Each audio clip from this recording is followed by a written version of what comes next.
Code monkey, get up, get coffee. Code monkey, go to job. Code monkey, have boring meeting with boring manager Rob. Rob say code monkey very diligent, but his output stink.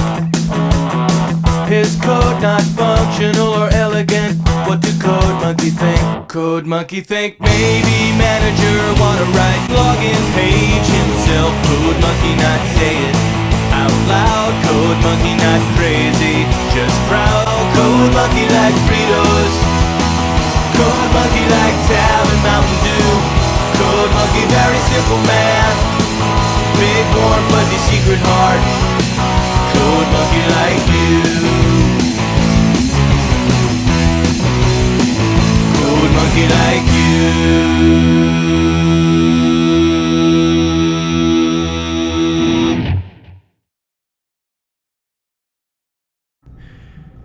Alright, Assassin's Creed Odyssey is coming out soon.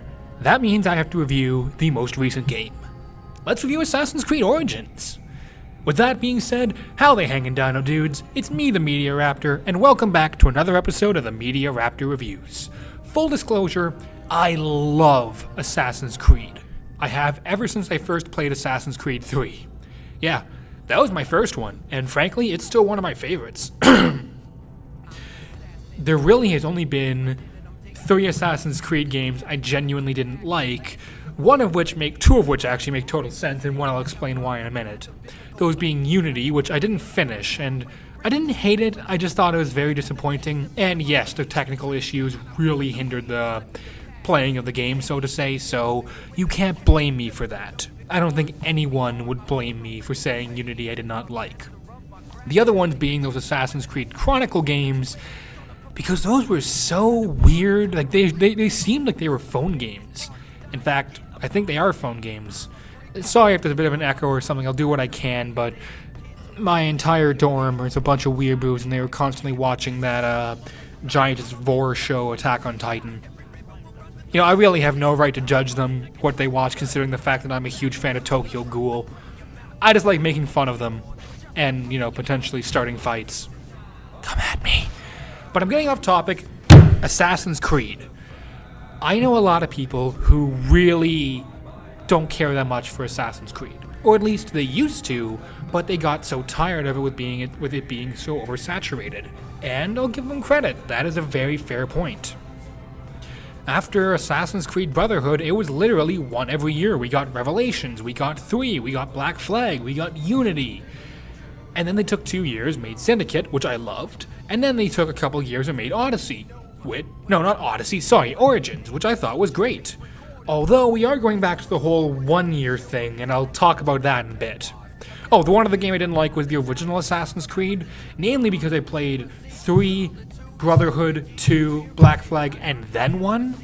So, and let's all be honest, Assassin's Creed is a good game, a very good game.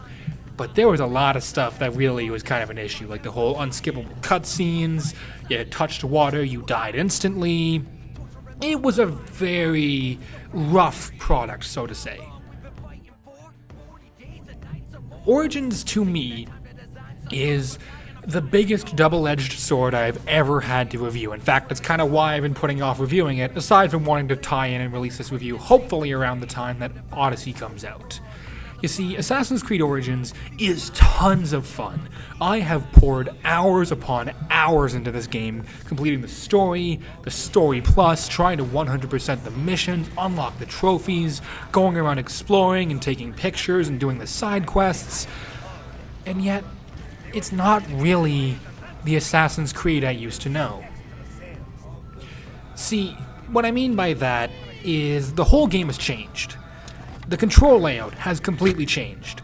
Gone are the days of simply walking up and pushing X to assassinate someone, or triangle to assassinate someone, and that being that. Gone are the days of holding L1 to lock onto your target to attack them, to be able to counter and rack up a massive kill chain if you can constantly assassinate people after you countered them, if you got that skill. Gone are the days of just rapidly pushing square, then circle to counter, then triangle to fire your guns. Here's what the layout looks like now. Initially, when I started playing this game, this drove me nuts. Because it was so weird pushing L1 and R1 for shield and attack. These are what they used to look like. These are what the older layouts look like.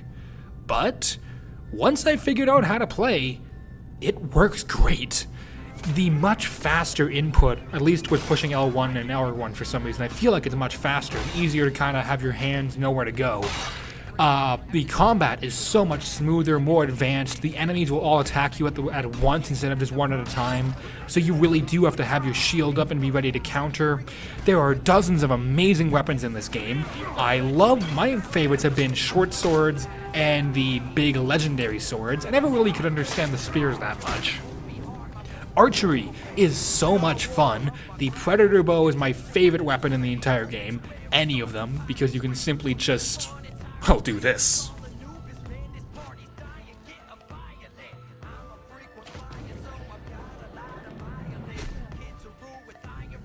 This weapon makes you feel like an assassin. And it's so much fun to see kind of how you can do like trick shots almost, or guide an arrow around to hit that one person right in the head where it hurts. The weapons are all very powerful and fun. I love the fact that you get fire bombs. I love the fact that you get smoke bombs and old versions of rope darts. I love the fact that you get to see the origin of the hidden blade. This game does so much right. But it also takes away a lot of what made Assassin's Creed, well, Assassin's Creed. I'm willing to kind of let this one pass, but Odyssey I'll have to see when I actually play it. See, the whole point of Assassin's Creed was to, well, be an assassin, to try and be stealthy, to sneak around and hit people from the shadows.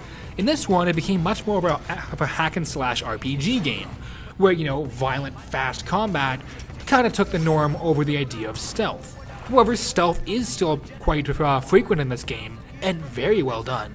Gone are the days of, if you just hide, the enemies will leave you alone. No, these guys come after you now. Even if you hide, they will still come and look for you, and you need to be careful. You have to make the choice. Do you want to circle around in a bush, or take them down and risk getting seen?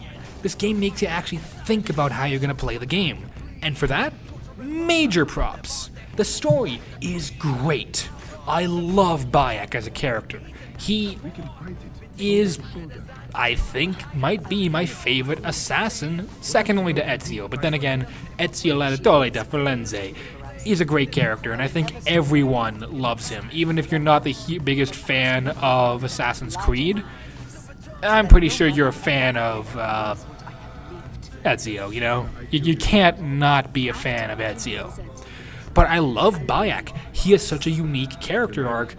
Spoilers here, due to the fact that this entire plot starts because it's his fault.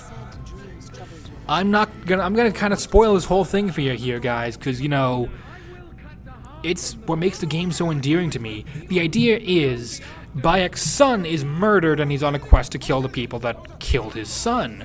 However, when you look in the cutscene, Bayek's the one that killed him. Yes, by accident, but for quite a while, Bayek does not want to admit to the fact that he was solely and directly responsible for his son's death. And not in a, like Old Man Logan, where his mind was warped, he didn't see it was his son. No. He killed his own son. Unintentionally, yes, I will not stand here and say he murdered his own son intentionally, but the fact that the entire assassin brotherhood was kicked off by one man trying to avenge the son he accidentally killed by attacking those he wanted to blame rather than take the blame himself? That's fascinating to me, because the whole point of the assassin brotherhood is we don't kill innocents, we protect the innocent. Well, unless you read the comics, but I'm not gonna, that's a whole can of worms I do not want to get into right now. But Bayek is sympathetic. He's a kind person. When you're walking around, people stop to talk to him. He cares about people. He wants to help the people surrounding him. Aya, his wife, she is a strong, awesome character. I love her. She fights dirty, but she also fights well. She understands how much this is tearing apart Bayek, the idea of losing their son. And she has to question, is there even a place for her anymore with him? I'm not gonna lie, I teared up a little at the ending of this game. I didn't full out cry, but yeah, I was tearing up. They got the emotions just right.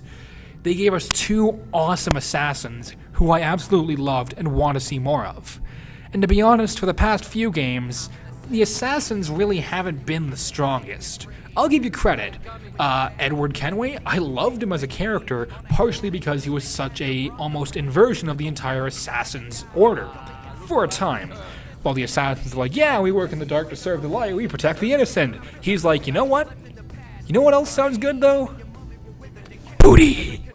And then we get, Assassin's Creed 3 with, admittedly, I will have to admit, Connor is a pretty bland character. Still love him, cosplayed as him one year, but we had Haythan Kenway, ironically one of the better characters who happened to be a Templar. Same with Shane McCormick in Rogue. I actually haven't played much of that one, so I'm not going to comment on it.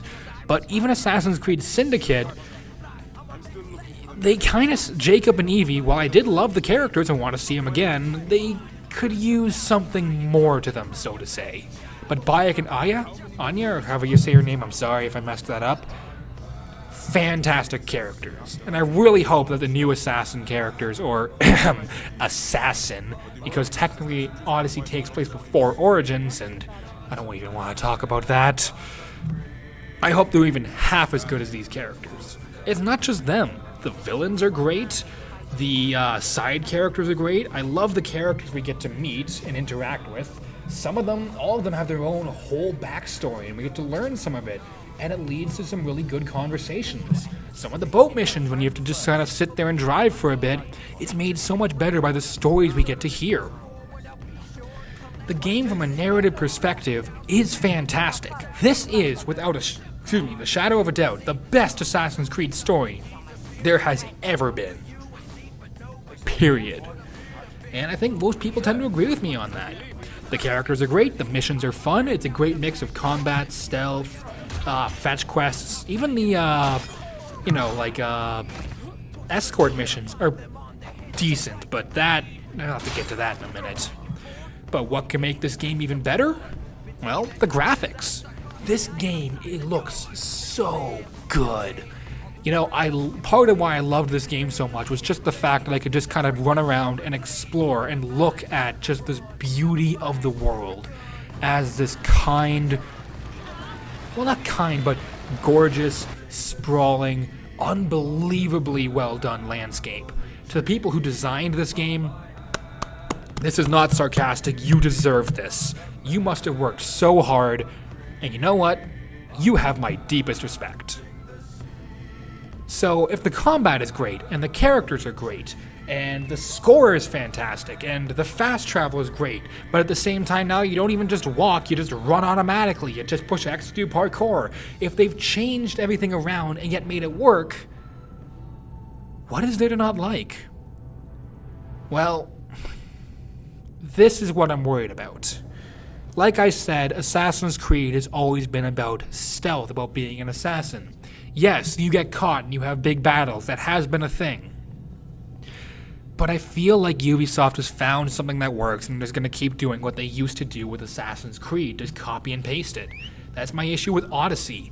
They started adding, mythical creatures and spiritual stuff into this. And yes, I know there was the ancients and all that in Assassin's Creed 2, Revelations 3, Brotherhood and all that.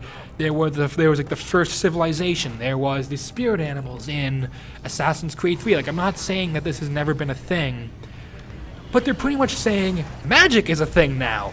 And unless it turns out to be some sort of animus thing that we're playing a game made by Abstergo, I'm sorry, that's not Assassin's Creed. And it kind of feels like it's a real big slap in the face to the people who were here from the beginning, who were really invested in this story like I still was. Sure, there might not be a lot of us, but come on, you can't just stab us in the back like that. We're not Julius Caesar. I don't know. Another thing is, it's very hard for me to notice glitches in a game. Glitches, bugs, mistakes, but wow, there were so many in this game. Some that actually crashed the game. We have so much clipping. We have hits that don't register. We have enemies who will run around in circles, climb up on things, and stand there. We have broken AI, broken combat, broken physics. This happens! More grain. The poor are starving while the rich fill their storehouses. This has to stop. Bayek? Are you okay? And the thing is, if this was just a release issue that Ubisoft quickly got on to patch out and deal with, that would be great. But much like Unity, they just kind of decided, nah, good enough, who cares? And you know what? When I'm noticing it, and I'm the one who essentially will barely notice any glitch in the game, you know it's bad. Almost as bad as the friggin' DLC. Yeah, you wanna know what the DLC was like with this? By the way, I don't own any of the DLC packs because here's what they did. You can buy a $25 or a $50 PlayStation credit gift card essentially. They made the DLC $27, so even if you bought a $50, you would not be able to buy both. Ubisoft, kiss my prehistoric. That is just dirty. Now with Watch Dogs, you could say, oh yeah, they did that with Watch Dogs. No, they didn't. All the DLC for Watch Dogs was less than $15. Excluding some of the clothing stuff, which I did own a bunch of, but that was my choice to buy that because it didn't cost you $28 for DLC. And maybe the prices come down, but you know what? I didn't care. I'm not giving you my money like that. In fact, same with a lot of the fun customizable weapons. They give you just enough of these credits that you for some reason can't earn in the game anymore like you could in every other game if you want to unlock a swordfish or a flaming horse or any of that. You know what? Cat Icarus tends to summarize it best, and I really hate stealing thoughts from other people's videos, but you know what? Just explain it real quick for me, dude.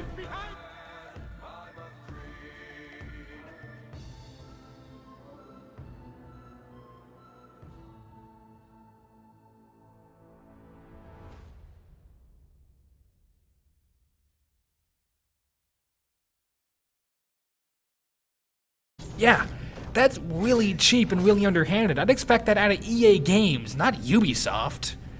Although apparently maybe I should. Does that mean the entire game sucks? No! Despite what I've been saying, this game is amazing. Excuse me. I have played through this game at least 3 times now. There's a camera function, which leads to some amazing and hilarious before and after shots.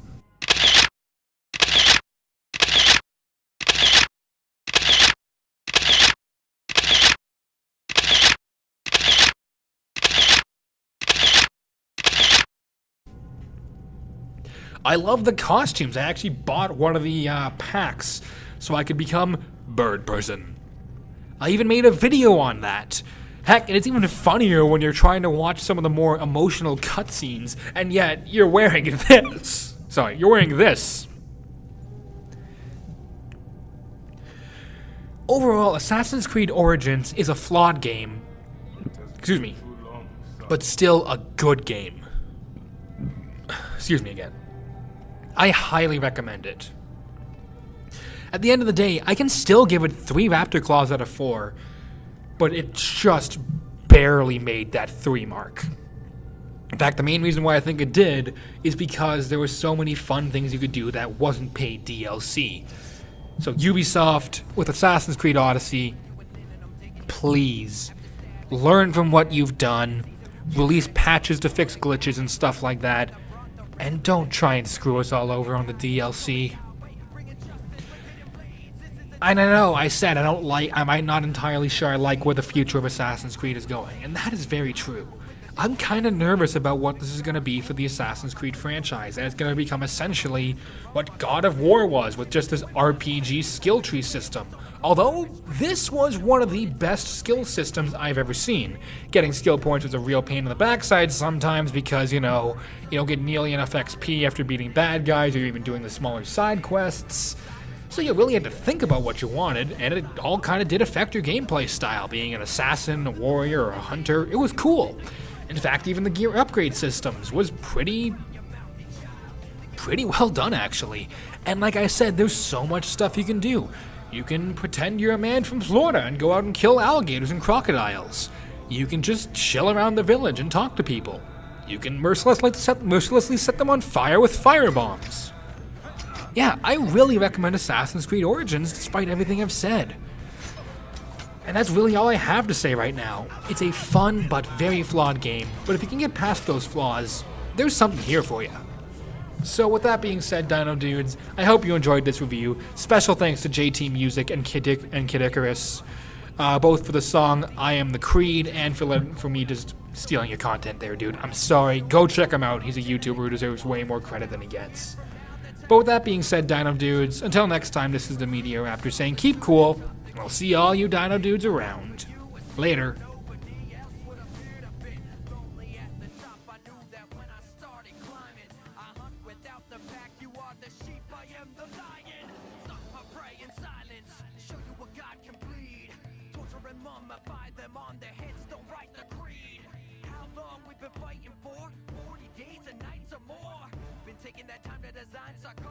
And I'm sizing yours. Setting sail, and I'll take all the trail in my wake. Faces veiled, hidden blades. Desecrate this sacred place. Your divines overrun. Now the fight has begun. Feeble minds